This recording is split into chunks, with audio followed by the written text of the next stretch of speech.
You're listening to another episode of the Just Go Bike podcast, powered by RAGBRAI. This is the award-winning podcast where we are all about the culture of cycling, just for the fun of it. Your hosts are Murph from the Murphology podcast and AP from Parrot Talk. With tales from all over the nation, come for the bikes, stay for the fun, and leave with a smile. And now here is Murph. Hey, that's me. And AP. Hey, that's me. Hey, AP. Hey, Murph. How's it going? What a day. I know. It's been a ton of fun today, but we're at the end of a long day together for the first day of the overnight town meetings for 2025. And give like the elevator speech of what that is. The overnight town meetings are what they sound like when all the overnight towns from 2025 gather together here in Des Moines and talk RAGBRAI, everything RAGBRAI. And the cool thing is that we also have towns from 2024 that come and consult with them. And then a whole host of other speakers, including us. Yep. The Just Go Bike podcast. So we talk about how our podcast can help show off their towns. We also have people talking about Dan McKay from McKay Insurance, or the troopers, state troopers. The state troopers. We have Bob Libby from Care Ambulance. Yep. We have someone from Go Stage Struck, Kim. Tomorrow I'm so excited because the porta potty guy is going to be speaking. I hope he doesn't bring any samples. Yeah. And this year it's a 2-day event. And after the meeting today, we're having a happy hour. Yes, so we came back are. to Parrot Talk Studios in RAGBRAI HQ. So we thought, why not record a banter? And we are videoing this as well as doing audio because we're dressed the same, but we're not drinking the same. That's right. I'm drinking the new Big Grove neighborhood beer, which stay tuned for something exciting with that. And what are you drinking? I'm drinking the Pineapple Kick seltzer. Ah. I just need a little kick. something zesty. Oh, okay. Yeah. All right. Yeah. Well, let's talk training. Okay. I know we talked about it recently when we talked about your very new smart trainer. I don't want to put you like on the spot, but are you still using it? I think you know the answer to this because I post all my rides onto Zwift. But yes, I am. It's nothing like riding outside, of course, but it's a great way to stay moving and get some miles in. Yes. And honestly, it's a way bigger workout than riding my dumb trainer that I had before. And I've seen photos of you or photos of your bike, and you've got the Teasdale on the trainer. Right. How cool is that? That's right. Actually, it's my boyfriend Cliff's Teasdale.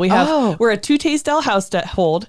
And for those of you who don't know, a Teasdale is a steel bike handmade in West Branch, Iowa by a gentleman named Tom Teasdale, who actually passed away, I don't know, about a decade ago. Okay. But it's a really cool handmade steel frame. And it's green. They're both green, actually. Steel is real. Steel's real. It's probably the world's only Teasdale on a smart trainer. On a smart trainer. Yeah. So, Yeah. and shout out to Brent from Bike Tech, who is apparently sending me a sweat cover for it so I don't rust my bike.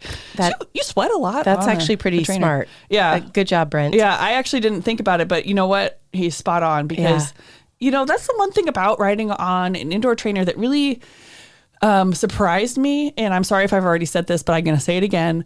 But you sweat a lot. A lot. And yeah. I think it's because when you're outside, the wind and the natural air dries your sweat. It's another reminder to drink so much water because you really do lose a lot of sweat. And turn on a fan if you have one. And turn on a fan. I have added a fan to my repertoire. Yeah. So. Okay. So the 200-mile challenge was over at the end of February and we're now in March.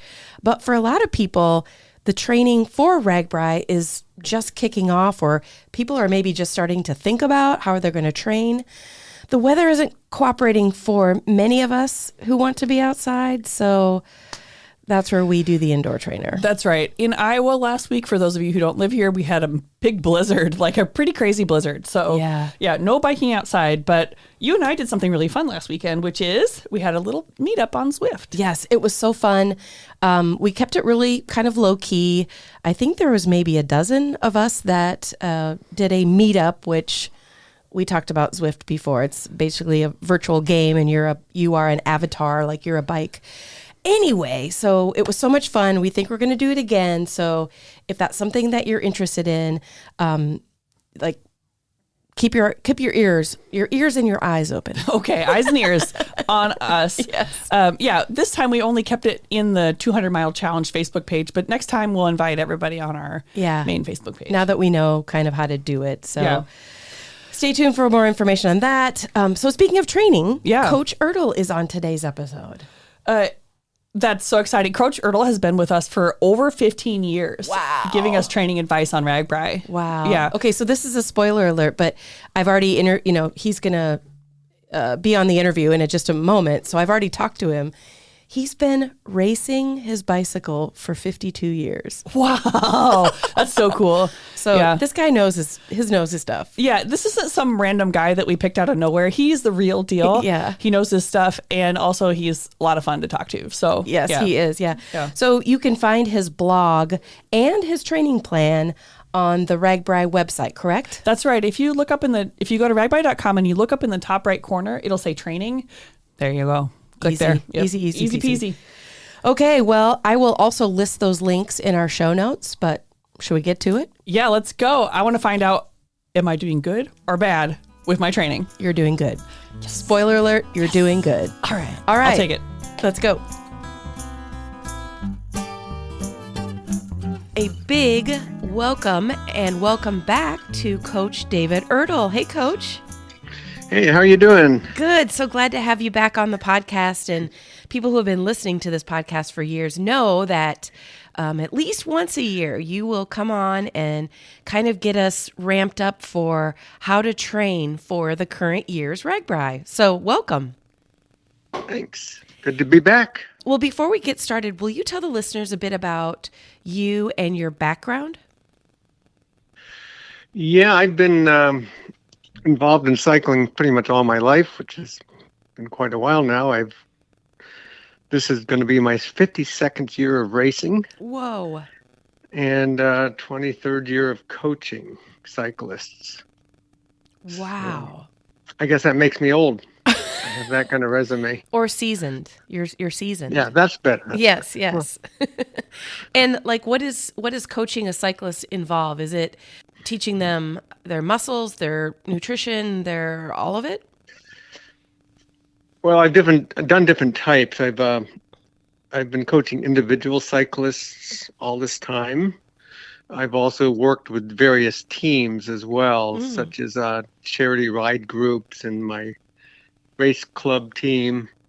But most of the time it's helping them develop a plan for training and helping them, in some cases giving them individual workouts, giving them feedback, looking at their power and heart rate and just their overall amount of work they're doing, and then seeing whether they're making progress and improvements. Well, I would guess your biggest audience is going to be RAGBRAI riders, because you create a training log each year. And it's really just to give people guidelines on how much they should be thinking about riding as they ramp up to July and get ready. And, there's some general rules of thumb I like to use. One is it's nice if you can get in 1,000 miles of riding before RAGBRAI hits. That sounds like a lot to some people, but it's just a little over twice as much as you'll actually ride 1 week in RAGBRAI, which is just north of 400 miles this year. So if you think about it, spreading over 5 months to do 1,000 miles, that's averaging only 50 a week. Now, I recommend more than that, as you'll see in my plan. As you get closer to July, you'll definitely want to ride more miles per week and also ride longer on your longest ride each week. I also have a rule of thumb that if you can ride 70 miles in your training, you'll have no problem doing RAGBRAI, because when you're out riding in preparation for RAGBRAI, you typically just go out and do it. Whereas in RAGBRAI, you have all day, and you'll take breaks along the way, most likely. And you'll be riding at a more leisurely pace, probably. And you'll be stopping to eat and drink. So if you can do 70, you can certainly do the longest day of RAGBRAI when you have all day to do it. including the Century Loop, if you so choose. Okay, that's a good strategy to even, people who are maybe just starting to get into training and they may be, a little bit worried about a Century Loop if they choose to do it. But I wanted to state the fact that like this year, the route, you and I have talked on this podcast in years past, and one year everyone was really worried about a mandatory Century that had to be part of one of the days. And then, of course, last year was one of the hilliest RAGBRAIs ever. Well, there's nothing super remarkable about this year. I mean, it's much shorter, right around 400 miles. It's flatter than years past, but it's still 400 miles in 7 days. So do we even need to train this year? Only if you want to complete it and complete it feeling good and good about yourself. Yeah, and actually enjoy the time. If you want to go out and just Rambo it, feel free, but you're probably not going to enjoy it as much as if you put in some work ahead of time. Right. And go ahead. I just wanted to, mention that you think about, it's only 400 miles. Well, when was the last time you rode 400 miles in a week? Right. Probably last year in RAGBRAI. So it's not, it's an easier course this year. I wouldn't say it's easy. Riding 400 miles a week, I almost never do that unless I'm doing some event. That's a lot of miles. Right. When you right. think about it. Yeah, and both, on your body, but also just the time commitment. I mean, 400 miles is a long ways. Yep. Yeah, if you're going 10 miles an hour, that's 40 hours on the saddle. That's a full-time job right there. Yep. I always, when people might be saying they're going to do RAGBRAI the first time, I always say that you got to get your body ready for it, meaning, you need to have the strength in your muscles to actually pedal 400 miles, but you also have to have all the like pressure points, the points, the places on your body that hit the bike. So your handlebars, your sit bones, like those can get pretty sore if you're not training. Yeah, and that's probably actually more important. People, automatically think, well, I got to get my legs ready. And they will if you go out and do the training. Mm-hmm. But more importantly, I think is, like you said, it's the supporting actors, everything that touches the bike, hands, feet, rear, and then, of course, just shoulders. Your shoulders are going to get tired holding that same position for hours. Triceps, back, everything is connected. And so by doing long rides, as you prepare for RAGBRAI, you're automatically going to be training those accessory muscles to get them used to it. And some of my more creative blogs I've had in the past have to do with your butt. Your butt takes the brunt of the torture, should I say? And I'm guessing that probably more people struggle with just a sore butt than they do with sore legs, if you're not ready. So again, putting in the miles ahead of RAGBRAI will help toughen up your saddle, both yours and your bike's. So. Yeah, it's kind of like, it's basically, I might not be super accurate here, but a lot of your upper body weight is resting on that tiny saddle. And so then the pressure points are, like your actual rear end.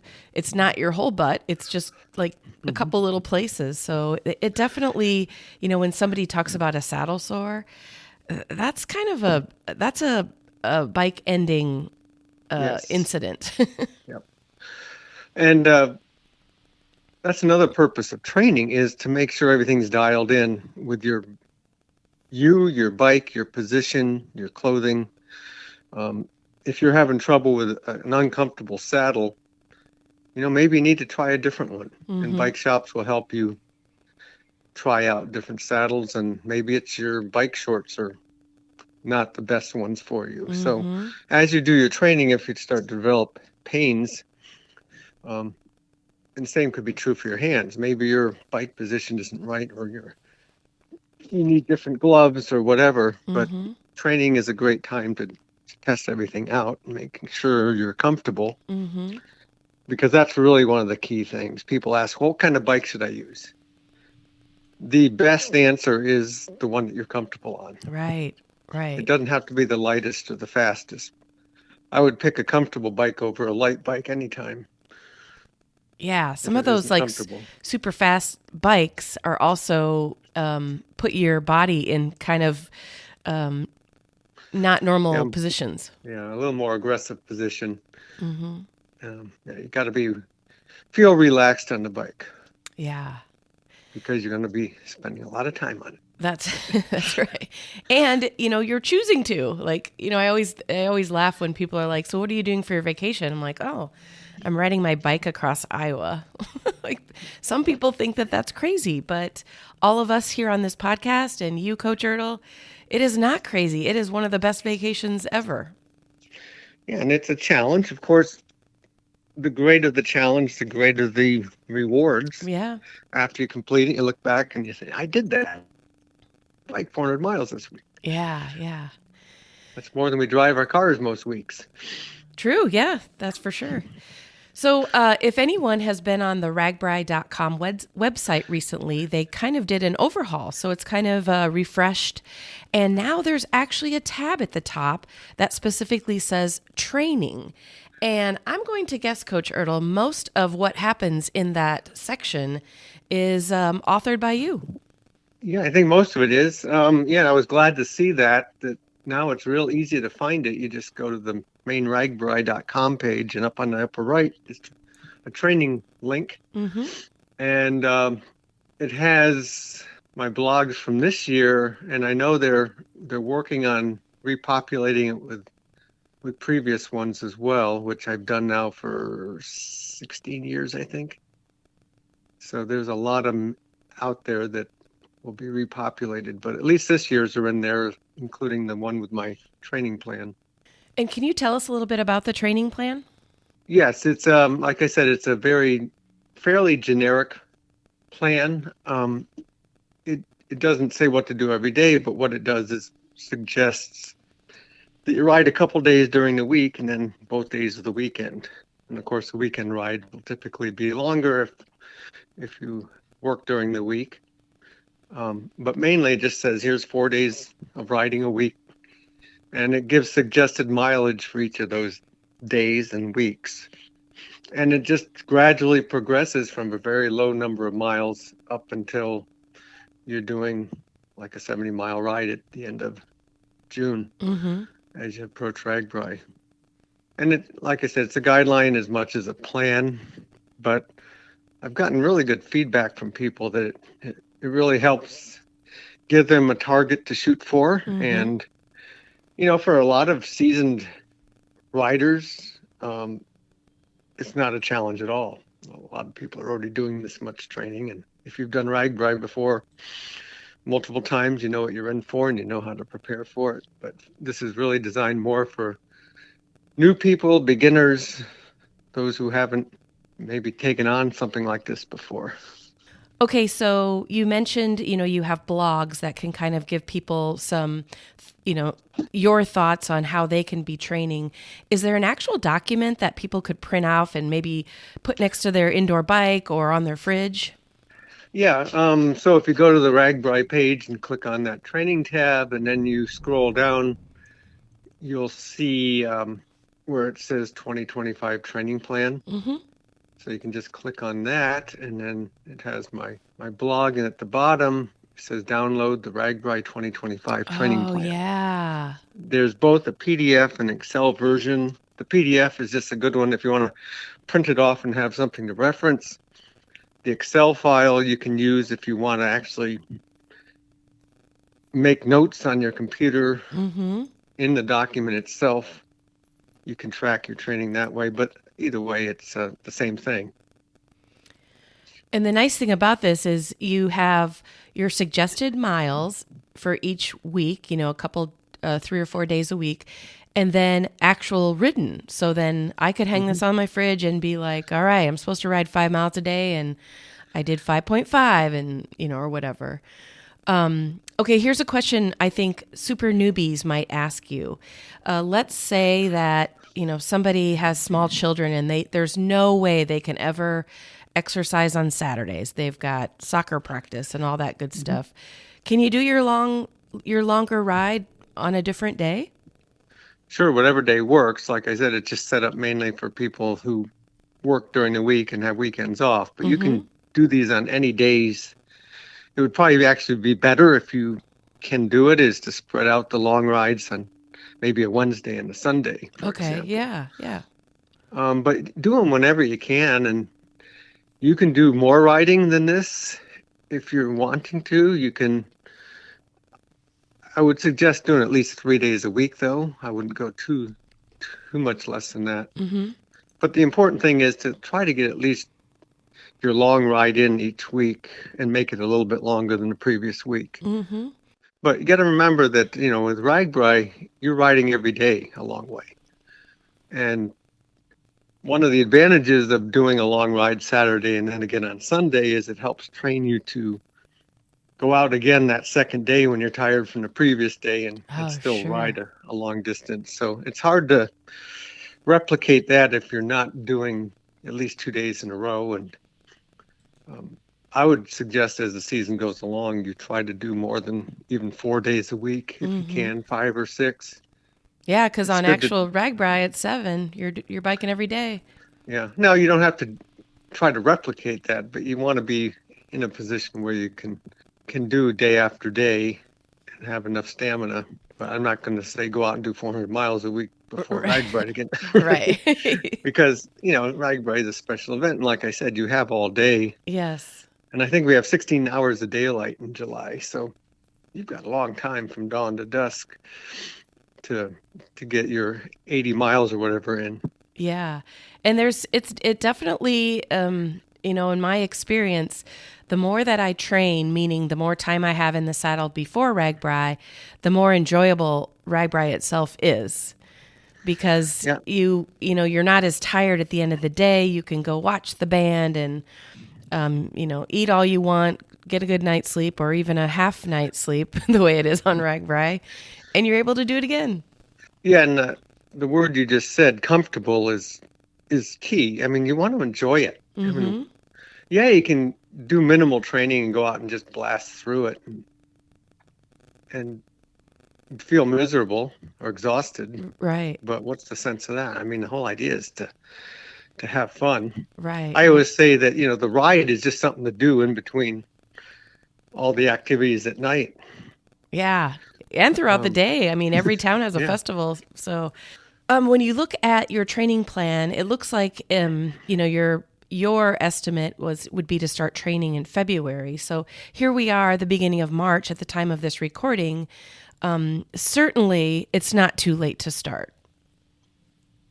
Of course not. I started that early because we began getting requests for it early, and there's a lot of people that live south of here that can ride. But if you're starting now in early March, you really haven't missed much. If you look at the total mileage in February, it's not all that taxing. So you could actually, if you're somewhat fit, you could actually just jump in this week's plan and take off from there because it's only 10 miles a day. The first few weeks are just really to get you going again. So if you've been somewhat active, or even if you haven't, if you've ridden before, you'll be able to get on your bike and pick up where you are. If you wait until May, then you're going to have to do some catching up. Right. So get started now. Get at least get a plan. At least print off your plan. Get it on the fridge to give yourself some sort of excitement for what's to come. And last week's blog was really about what do you do if you can't get outside and ride. And some of us, like I'm sitting here today looking out the window at a blizzard. Right. Although we've had some good weather and I've been able to get out. But, it's March, so even if you live in a northern state, it's not too many weeks away before you'll be able to get outside again. But I gave some tips on what to do if you're stuck inside. Oh, good. And you mentioned earlier that, a typical or an average number to kind of work towards is 1,000 miles before RAGBRAI. And that, can you speak a little bit more to that? Yeah, it's like I said, a rule of thumb. It's not hard and fast, but I would recommend. It's kind of a compromise for beginners. It may sound like a lot and overwhelming. We don't want to discourage them from saying you can't do it because you can't do 1,000 miles. But for a more veteran rider, they'll easily get 2,000 miles in. So it's like I said again, it sounds like a lot, but just look at it week by week, and it's not. Right. It's a pretty gradual increase, and you're going to exceed that if you follow the plan. So 1,000 miles, I just thought it's a little more than twice the total mileage you'll do on RAGBRAI. So that's enough to get your legs and body in condition. But feel free to do more. But I would encourage people to gradually increase their distance. Don't just jump in and do 60 miles your first ride. Right. Your body's not gonna appreciate that. When you look at, we mentioned already it's a little over 400 miles this year. And, our ride director, Matt Phippen, will tell you it's pretty flat, but it's still over 10,000 feet of climb. So do you have any tips like for training if maybe you're lucky enough to live in a warm climate, but you don't have any hills? Yep. And I typically always write an article every year about that topic. So once they get posted, we can go back and look at previous ones. Sure. But there are a few things you can do. One is just get stronger on the level, focusing on working a little harder, using your gears to generate more resistance. Most places have wind, and you can use wind as a proxy for a hill. I always say that if you live in a place that doesn't have wind, let me know and I'll move there. Most people have windy days, and if you do, instead of cursing it, just get out and say, okay, this is an opportunity to work on strength. Yeah. And to mimic hill climbing, I'm just going to ride into the wind in a moderately hard gear and simulate hill climbing. And then when you turn around and get a tailwind, you can coast back down the hill. Yeah. So that's one thing you can do. You can, most places have some hill. You may have to go seek it out. And one thing I say is if you're just a recreational rider, you avoid hills. But if you're actually somewhat serious about training for this event, you'll actively seek out hills to help with your training. And I remember when I used to live in Michigan, it was pretty flat where I lived, and I had to ride 20 miles to find a hill. And so that made for quite a long ride. You ride out to the hill, and then you do the hill several times, and you ride home. Right. That's the other thing is, it's one thing to ride hills intentionally. It's another to go up and down the same hill multiple times. But if you only have one hill and you want to work on hills, that's the way to do it. Yeah. And people may think you're crazy if they see you going up and down the same hill, but you're getting stronger though. Yep. Yeah. When I rode my bike from Miami down to Key West, the only hills were the bridges. Yep. And it was interesting, like, once you're slogging up one of those bridges, you can see other people that are doing it multiple times. So they're probably doing the exact same thing you just mentioned. Yeah. And if you just have a gradual hill, again, use your gears to simulate a steeper hill. If you want to make it tougher, shift into a harder gear and sit back and ride up the grade as if it's a steeper hill. Another thing that a lot of new riders have already been talking about, like in the town halls and such, is humidity. Iowa is a pretty humid area, especially in July when you're surrounded by corn. Any tips that people can do to kind of simulate humidity? Yeah, why is it that RAGBRAI always picks the hottest week of the year? For sure. Hot and humid Yeah. and often windy. But it's, yeah, I mean, I don't know if there's anything you can specifically do to train for humidity other than get out and ride in the heat and humidity if you have it. Mm-hmm. One thing I encourage a lot of people to do is as you get closer to RAGBRAI, do some of your rides in the middle of the day. Now, a lot of people will go out early in the morning to beat the heat, Mm-hmm. but I do think you'll want to go out a few times or maybe more and ride in the heat of the day to get used to what that feels like. That's a great idea. And, learn how to drink and eat on the bike. That's another important thing is use your training to practice fueling and hydrating. Mm-hmm. Yeah, grabbing your water bottle, if it's something you're not used to, that's definitely a skill that you have to learn to actually drink while you're biking, while you're pedaling. And you don't have to. If you're not comfortable, pull over and drink. But yeah. one thing is get in the habit of drinking frequently, just taking sips every 15 minutes or so. And the other thing is learning to know what your body can tolerate, both in terms of drinking and eating. Mm-hmm. Some people use sports drinks mix in their bottles. You go out on a hot, humid day after you've done 40 miles and you're starting to get tired, you'll find out pretty quickly if you like your drink mix or not. Because your drink mix will be 90 degrees. Right. And some of them taste better than others when they're 90 degrees. And so, experiment with different concoctions, talk to other cyclists who figured it out and try what they're doing. And the same goes for food. You will want to eat as you're riding maybe not as you're riding, but during the ride, you'll stop in towns. Every town has a buffet of food options. I think it'd be good when you're out doing your longer rides to practice stopping, even if it's at a convenience store and picking up something to eat. Mm-hmm.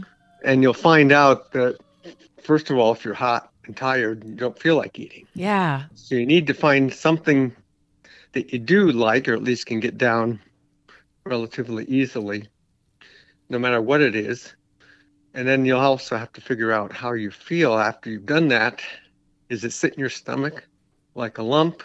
Does it give you cramps? Or, so use your long rides to try out different eating strategies and figure out what works, what to avoid. Of course, you get to RAGBRAI, there'll be all kinds of new foods that you'll want to try. But I think that the secret there is don't eat too heavy during the day. Mm-hmm. Although if you want to stop and get one of those pork chops first thing in the morning, I'm not going to stop you. That's a tradition. But just be warned that that's going to sit there and you're probably not going to feel like exerting too much too soon. Well, and my tip is, a lot of times mid-morning you can find those all-you-can-eat pancake places. But the key is enjoy the pancakes, but you don't have to eat all you can eat because it's just like that pork chop. It will sit in your gut. Yeah, and I mean, I remember breakfast burritos tasted really good in the morning, but you can stop and get smoothies at most towns, and those go down easy and they feel good and they're cool. Yeah. And then, at night you can refuel, you can eat whatever you want because you're not riding for a while. Mm-hmm. And you want to refuel for the next day. So we've got some good tips on nutrition and water. Anything that you can suggest for us for temperature management? I know you mentioned during training to actually ride when it's the heat of the day, but anything while we're actually on the ride? Well, you'll notice everyone gets up before the crack of dawn and gets going to beat the heat and just to get out there and have plenty of time to get to the destination. But you will end up riding in the middle of the day unless you're super fast. And then you don't need to listen to this, I suppose. But obviously clothing matters. Try to avoid wearing cotton. As you sweat, cotton will just cling to your body and feel horrible. Mm-hmm. So, there's all kinds of synthetic jerseys and shorts that wick away the water and keep you keep the perspiration evaporating, which is what it's supposed to do. Also avoid dark colors. Dark, black jerseys aren't a good idea. And as you're out riding, one thing about Iowa is we don't have a lot of trees. Our state tree is a corn plant and doesn't offer much shade. Right. So you're going to be out there with the sun beating down on you. Wear lighter clothing.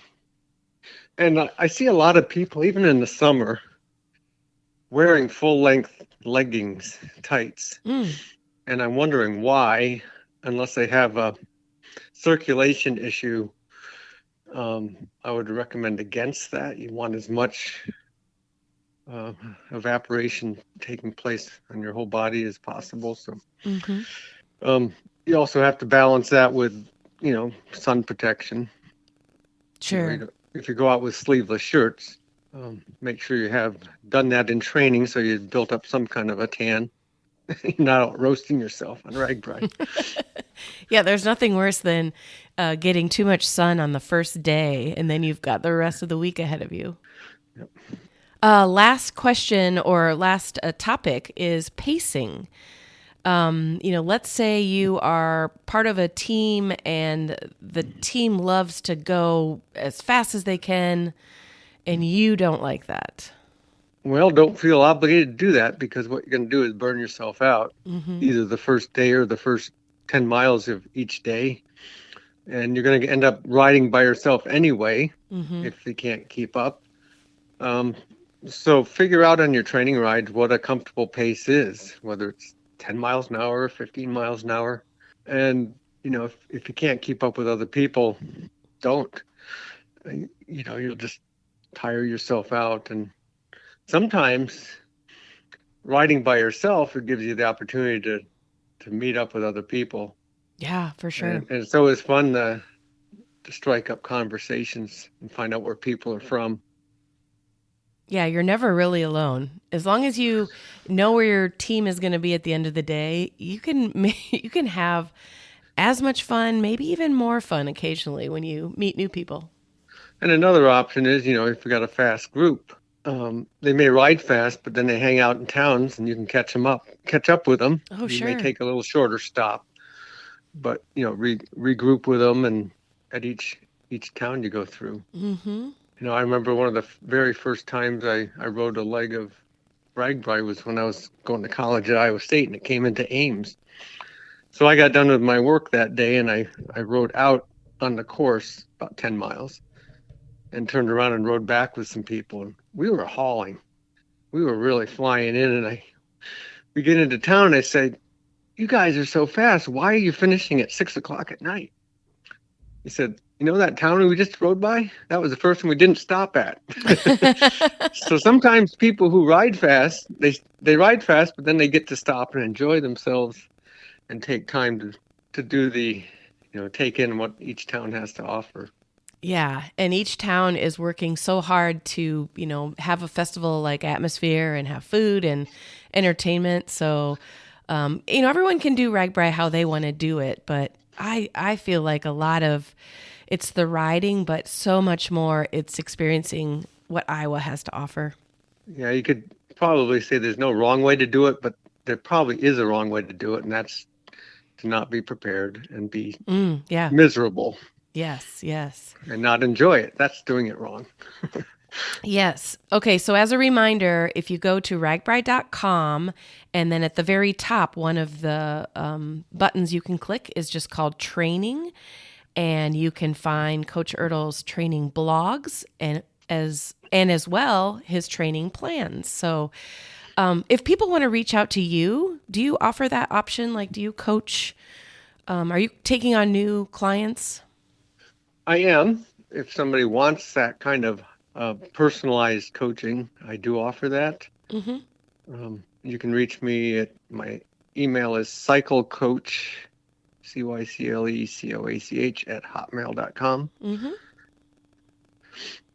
Also, I would encourage listeners, if you do have questions that we didn't address, feel free to send those to me. I'm always looking for new ideas of things to write about that people are interested in. Cool. Okay. And I'll put a link to the training plan and the training blogs, at least the ones that are available right now on the website. We'll put that in the show notes. So Great. Well, Coach Ertl, thank you again for coming back on the podcast to get us all pumped up for training before the big ride. That's right. It's coming up quick. Yes, it is. All right. Thank you. All right. Thanks. Good luck, everyone. Well, listeners, that is it for today. We want to thank you for tuning in to listen to the Just Go Bike podcast. If you would like to contact Murph and AP with a comment about the podcast, or maybe even you have a topic in mind, you can reach us at justgobikepodcast@gmail.com. Please follow us on Instagram and Facebook and watch our intros on YouTube. And don't forget to rate, review, and subscribe to this podcast, especially if you're a fan. That is going to do it for this week. Until next time, Just go bike.